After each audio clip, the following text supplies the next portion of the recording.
नमस्कार, वंदे मातरम, जय हिंद दोस्तों। आज हम लेकर आ गए हैं आपके लिए केयर एंड मैनेजमेंट पशु प्रबंधन एवं देखरेख का पूरा चैप्टर का पार्ट फर्स्ट में आज हम पढ़ेंगे हमारी जो केयर एंड मैनेजमेंट होता है, इसके टाइप्स के कितने टाइप्स का होता है, टाइप्स के अंदर कितने टाइप्स होते हैं और इसमें हम किस प्रकार से मतलब मेरिट्स और डिमेरिट्स इसके देखेंगे। तो आइए स्टार्ट करते हैं। आपका पहला है, सबसे पहले आप यदि किसी कैटल सेट को बनाना चाहते हैं, कैटल सेट को आप यदि एक डेयरी फार्म की तरह भी देखते हैं तो भी आपको ये दिखाई देगा कि डेयरी फार्म को भी हम इस तरह से सुव्यवस्थित कर सकते हैं, है ना। तो देखिए आज हम देखते हैं कि selection F site for cattle set. यदि कैटल सेट के लिए हम क्या करते हैं, साइट का सिलेक्शन करते हैं तो किस प्रकार किया जाना चाहिए। सबसे पहला पॉइंट आपका होता है क्लोजनेस टू रोड, मतलब कि आप जो डेयरी फार्म या आप जो कैटल सेट बनाना चाह रहे हो वो कैटल सेट कैसा होना चाहिए, तो क्लोजनेस होनी चाहिए, मतलब कि रोड के पास में होना चाहिए। सेकंड, प्रॉपर ड्रेनेज होना सिस्टम आपके पास में अवेलेबल होना चाहिए। थर्ड आपका होता है एडुकेट वाटर सप्लाई, कि वाटर जो पानी का सप्लाई हो प्रॉपर होना चाहिए। अवेलेबिलिटी ऑफ लेबर, मतलब आपके पास में मजदूर भी पूर्णतः अवेलेबल होना चाहिए। साथ ही साथ marketing facility, direction of prevailing wind, मतलब कि आपकी जो केटल सेट आप बना रहे हो एक मतलब हवा की दिशा में, एक अच्छी हवा की दिशा में होना चाहिए। अब जब हम देखते हैं कि एनिमल हाउस के क्या जो होते हैं कितने टाइप्स के होते हैं, तो animal house are mainly two systems of animal housing are popular, मतलब जो एनिमल हाउसिंग है इसके लिए कितने दो सिस्टम ही पॉपुलर है। पहला सिस्टम आपका कौन सा होता है, loose system, loose housing system. Loose housing system में क्या होता है कि लूज हाउसिंग में be defined as a system where animals are kept loose except during milking and at the time of treatment. Loose housing क्या होती है, इसमें हम पशुओं को खुले, मतलब कि लूज हाउसिंग का मतलब होता है खुला बाड़ा प्रणाली। इस विधि में हम पशुओं को खुले में रखते हैं और खुले हुए मतलब कि ऐसे इस विधि का उपयोग हम तब करते हैं जबकि आपके पास में जगह की अधिक से अधिक जगह हो, किसी प्रकार की जगह की कमी ना हो और साथ ही साथ आपके पास में पशु भी अधिक हो। तथा पशुओं को हम क्या करते हैं, इसमें system where animals are kept loose, मतलब पशुओं को खुला छोड़ के रखते हैं during milking at the time of treatment, और मिल्किंग या ट्रीटमेंट के टाइम पे उनको हम एक साथ ला सकते हैं। नेक्स्ट इसमें आपका क्या होता है कि जो मेथड होती है ना, मेथड में क्या क्या अपन पढ़ेंगे कि this system is most economical, it is an old method in our country, कि जो आप लूज हाउसिंग सिस्टम है ये कैसा है, एक तो सबसे ज़्यादा खर्चीला है और इसमें से अधिक पैसा लगता है, अधिक से अधिक जगह की आवश्यकता होती है और ये कैसी एक ओल्ड मेथड है, पुरानी विधि है। नेक्स्ट पॉइंट आपका होता है दोस्तों ये आपके केयर एंड मैनेजमेंट 11th के साथ साथ आपके प्री एग्रीकल्चर टेस्ट के लिए भी बहुत ज़्यादा इंपॉर्टेंट होता है। प्री एग्रीकल्चर टेस्ट के साथ साथ agriculture field officer, CPAT, BHU, AFO, बहुत सारी जो एग्जाम्स होती हैं उन सभी के लिए इंपॉर्टेंट होता है। सेकंड पॉइंट आपका है कि animal are not tied at one place but their feeding place is fixed, कि एनिमल को जो है क्या करते हैं हम दोस्तों इसमें कि टाइड एट वन प्लेस, मतलब उनको एक स्थान पर नहीं बांधा जाता, लेकिन उनके फीडिंग, उनको चारा देने का जो स्थान होता है क्या होता है, हमेशा हम एक फिक्स्ड स्थान रखते हैं, मतलब एक जो प्लेस रहता है उनके लिए फिक्स्ड रखते हैं। थर्ड पॉइंट आपका है at the centre of the yard, at the centre of the yard of house a platform is prepare for feeding, कि जो यार्ड होता है जो उसके यार्ड के मतलब कि जो अपन फार्म होता है उसमें फार्म में बीच में एक ऐसा स्पेस रखते हैं जहाँ पर हम पशुओं को चारा दे सकते हैं, उसके लिए एक स्थान बनाया जाता है। फिर फोर्थ पॉइंट आपका होता है फॉर ईच एनिमल, क्या है प्रति पशु के लिए 60 फीट स्क्वायर स्थान की आवश्यकता होती है ना। Feet square is required for feeding, है ना, कितना 60 फीट स्क्वायर स्थान की दोस्तों क्या होती है, आवश्यकता होती है feeding, and 1 square feet space for fodder of food stove, है ना। तो मतलब कि फीडिंग के लिए space is required for feeding and 1 square feet space for fodder of food square stuff, मतलब जो चारा होता है उसको डालने के लिए हमें 1 स्क्वायर फीट स्थान की आवश्यकता भी इसमें होती है ना। नेक्स्ट पॉइंट आपका क्या होता है दोस्तों,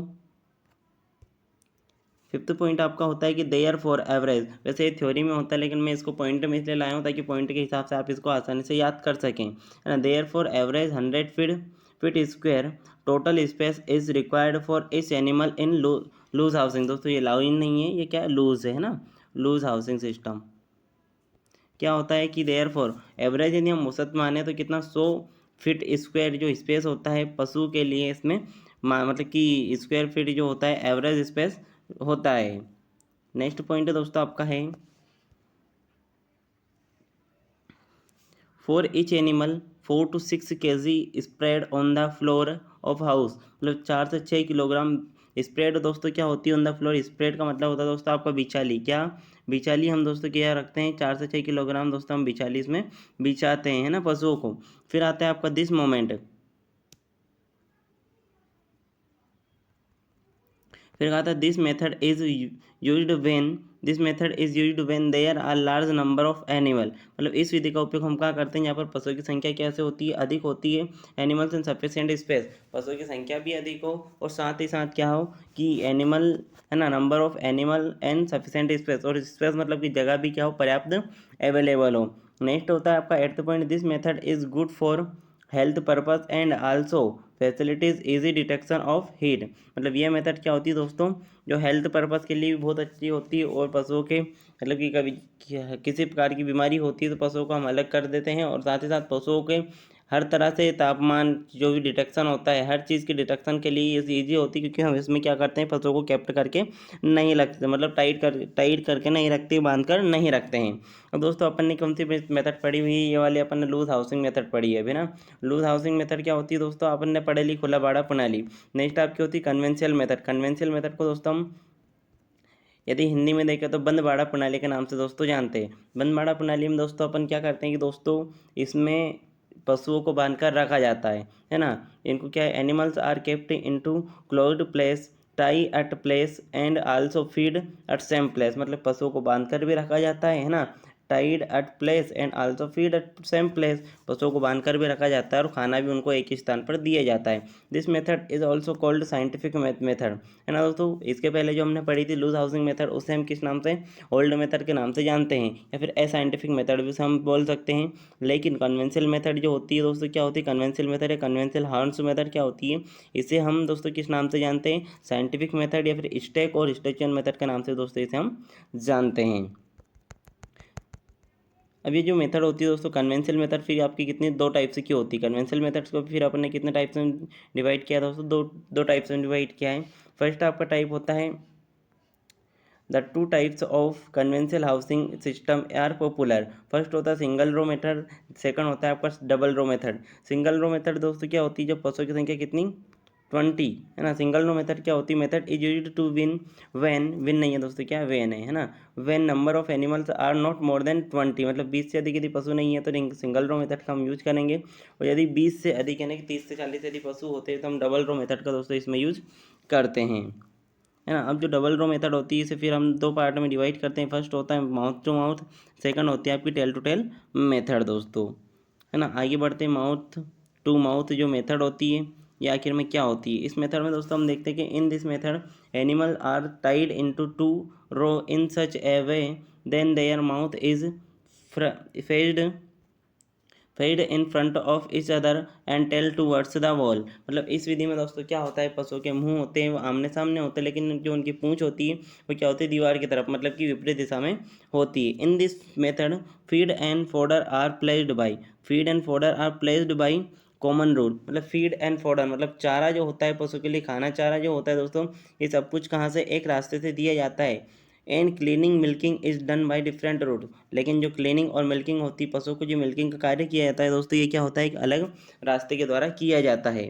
अब इसकी जब हम देखते हैं दोस्तों, क्या देखते हैं, मेरिट इसके क्या होते हैं, मेरिट्स एंड डिमेरिट्स की जब हम बात करते हैं दोस्तों, है ना, तो save the time with placing fodder by common route. मतलब कि इसमें दोस्तों हम क्या कर रहे हैं, मेरिट्स इसके मेनली इससे हमें मेरिट कौन सा मिल रहा है कि save the time with placing fodder by common route, कि एक ही रास्ते से हम पशुओं को चारा देकर क्या कर रहे हैं, सेव कर रहे हैं, टाइम को सेव कर रहे हैं, पशुओं को एक रास्ते से चारा देकर के समय को बचा रहे हैं, ये इसका मेरिट होता है। डीमेरिट क्या होगा कि more chances of fighting and disease infection, cleaning supervision and also difficult ना दोस्तों। जो क्लीनिंग और सुपरविजन होता है दोस्तों इसमें मतलब हमेशा कठिन होता है, साथ साथ चांस होते हैं, कैसे चांस होते हैं, पशु की फाइटिंग करने के अधिक इसमें चांस दोस्तों होते हैं। जब हम आगे बढ़ेंगे दोस्तों, आगे अभी कौन सी अपन मेथड पढ़ेंगे, tail to tail method. Tail to tail method वास्तव में क्या होती है दोस्तों, मतलब कि पूंछ से पूंछ विधि, है ना। Animal tied in a such way that their mouth keep towards the wall. Animal tied in such a way that their mouth keep towards the wall, कि इसमें क्या होता है दोस्तों कि पशु की जो एनिमल को जब हम बांधते हैं तो किस प्रकार बांधा जाता है, एक सच ए वे मतलब ऐसे वे में बांधा जाता है, दैट देयर माउथ मतलब उनके जो माउथ होते हैं, उनके मुंह होते हैं, कीप टूवर्ड्स द वॉल मतलब कि दीवार की तरफ होते हैं, देयर, है ना। लेकिन उनकी जो टेल होती है क्या होती है, इन फ्रंट हो होती है ना, मतलब आमने सामने उनकी पूंछें होती है। Therefore the route for placing fodder is different, है ना, मतलब कि उनको खाना चारा देने के लिए जो रास्ता होता है इसमें अलग होता है। But route for milking and cleaning is common route, है ना। यहाँ पर दोस्तों हम क्या मिल्किंग के लिए कॉमन रूट यूज कर रहे हैं, वहाँ पर हम फॉडर देने के लिए कॉमन रूट यूज कर रहे थे। किसमें, माउथ टू माउथ में। और उसमें अपन ने मेरिट्स में क्या पढ़ा था दोस्तों कि अपन टाइम बचा रहे थे। किस टाइम चीज़ के लिए टाइम बचा रहे थे, फॉडर देने के लिए ना, चारा देने के लिए। लेकिन यहाँ पर हम क्या कर रहे हैं, easy in cleaning and supervision, मतलब कि यहाँ पर क्लीनिंग और पशुओं की देखभाल में क्या हो रही है, आसानी हो रही है हमें। मेरिट क्या हुआ है 12 to 12 के, इसमें हम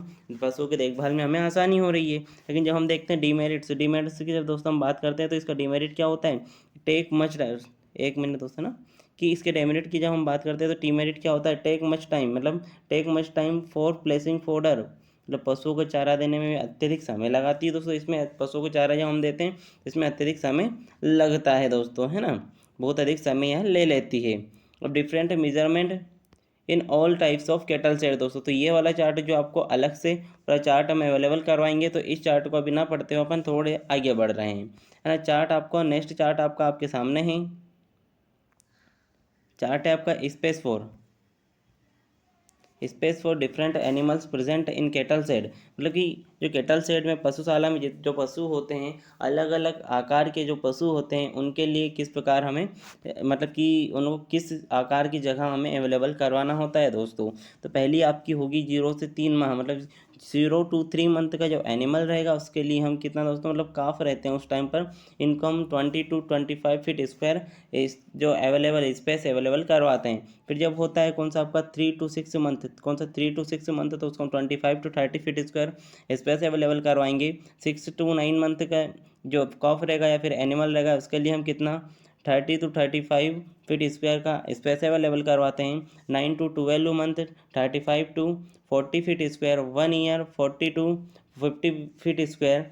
एंड सूखी गाय का मतलब दोस्तों होता है ड्राई काऊ ना। ड्राई काऊ दोस्तों उस काऊ को बोलते हैं जिससे हम दूध प्राप्त नहीं करते या फिर वो उस टाइम पर क्या होती है, प्रेग्नेंट होती है। तो ड्राई काऊ और बेल यानी मतलब कि आपका बुल होता है, तो बुल के लिए कितना लगभग हो जाना चाहिए दोस्तों, 50 to 60 फीट स्क्वायर होता है। मिल्किंग काऊ जो होती है, मिल्किंग काऊ के लिए हम कितना स्थान रखते हैं दोस्तों, 60 to 70 फीट स्क्वायर स्थान किसके लिए स्पेस रखा जाता है, मिल्किंग काऊ के लिए रखा जाता है। ए पेयर ऑफ बुल, मतलब एक जोड़ी बेल जो होते हैं उनके लिए 100 to 120 फीट स्क्वायर स्पेस होता है। राशन रूम जो राशन कक्ष होता है इसके लिए 120 फीट स्क्वायर स्थान मतलब स्पेस रखा जाता है। मिल्क रिकॉर्ड जो रूम होता है उसके लिए 120 फीट स्क्वायर जो स्पेस होता है रखना चाहिए। कलेक्शन रूम के लिए 120 to 150 स्क्वायर रखना चाहिए, है ना। कलेक्शन रूम के लिए 120 फीट स्क्वायर, मिल्क के लिए, मिल्क रिकॉर्ड और कलेक्शन रूम दोनों के लिए 120 फीट स्क्वायर स्थान रखते हैं दोस्तों। कामिंग रूम के लिए 120 to 150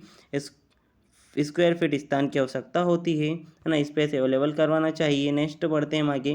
जो बुल शेड होता है, बुल शेड के लिए हम 150 स्क्वायर फीट स्पेस अवेलेबल करवाते हैं। आइसोलेशन वार्ड जो होता है, आइसोलेशन रूम जो होता है उसके लिए 150 स्क्वायर फीट, फुटबाथ के लिए 200 स्क्वायर फीट, ऑफिस के लिए 300 स्क्वायर फीट, गोडाउन के लिए 600 स्क्वायर फीट, वेटनरी डिस्पेंसरी के लिए 1200 स्क्वायर फीट, और मैनेजर्स क्वार्टर जो मैनेजर्स क्वार्टर होते हैं उसके लिए आपका 1000 स्क्वायर फीट स्पेस अवेलेबल करवाया जाता है दोस्तों। ये जो चार्ट होता है आपका स्पेस, है ना, स्पेस फॉर डिफरेंट एनिमल, ये चार्ट आपके लिए बहुत ज़्यादा मोस्ट इंपॉर्टेंट होता है, क्योंकि इस चार्ट से आपके पीएटी नहीं हर एग्ज़ाम में बहुत ज़्यादा क्वेश्चन बहुत बार पूछे जाते हैं। आगे बढ़ते हैं दोस्तों। आगे जब हम बढ़ते हैं तो दोस्तों क्या पढ़ेंगे, अभी जैसे कि आपको बताया था मैंने ड्राई काउ। ड्राई काउ क्या होती है, जिससे हम दूध प्राप्त नहीं करते हैं, मतलब कि जो कैसी होती है, तो प्रेग्नेंट होती है या फिर not able to provide the milk. दोस्तों हम स्टार्ट करते हैं कि cow which is not able to provide milk, व cow which is not able to provide milk, cow she can, है ना, cow which is not able to provide milk is called dry cow, she can either pregnant और not. ऐसी गाय जिससे हम दूध प्राप्त नहीं करते वो शायद प्रेग्नेंट हो भी सकती है या नहीं भी हो सकती है। और ऐसी गाय को हम किस नाम से जानते हैं, इस नाम से जानेंगे दोस्तों, ऐसी गाय को हम ड्राई काउ या फिर सूखी गाय के नाम से दोस्तों हम जानते हैं। जब हम बात करें रीज़न फॉर ड्राइंग ऑफ, पशु को हम ड्राइंग क्यों, सूखा क्यों रखते हैं, है ना दोस्तों। तो इसे हम क्या कहते हैं, ड्राई काव या सूखी काई के नाम से जानते हैं। अब बच्चे अपने क्या रीज़न ऑफ ड्राइंग ऑफ, मतलब पशु को हम सूखा क्यों रखते हैं। ड्राइंग ऑफ मतलब सुखाई काल पशु का आखिर में क्यों जरूरी होता है। तो दोस्तों जो सुखाई काल बचा हुआ है ड्राइंग ऑफ, है ना, ड्राइंग ऑफ, उसके बाद में हमारे पास में बचेंगे methods for drying of cow, care of dry cow, care of pregnant cow, character of pregnant cow, जो आपकी एग्जाम के लिए बहुत ज़्यादा इंपॉर्टेंट होने वाले, ये सभी दोस्तों हम पढ़ने वाले हैं नेक्स्ट पार्ट में। तो मिलते हैं नेक्स्ट पार्ट में। इस पार्ट को यदि आप नेक्स्ट पार्ट चाहते हैं तो कमेंट करके ज़रूर बताइए कि आपको इसका नेक्स्ट पार्ट चाहिए, और हिंदी मीडियम में चाहिए फिर इंग्लिश मीडियम में चाहिए, ये भी आप कमेंट करके ज़रूर बताइएगा। ये वीडियो कैसा लगा ये भी ज़रूर बताइएगा, और कमेंट बॉक्स में कमेंट में वंदे मातरम लिखना ना भूलें। नहीं, मिलते हैं नेक्स्ट पार्ट में। जय हिंद, वंदे मातरम, जय श्री महाकाल।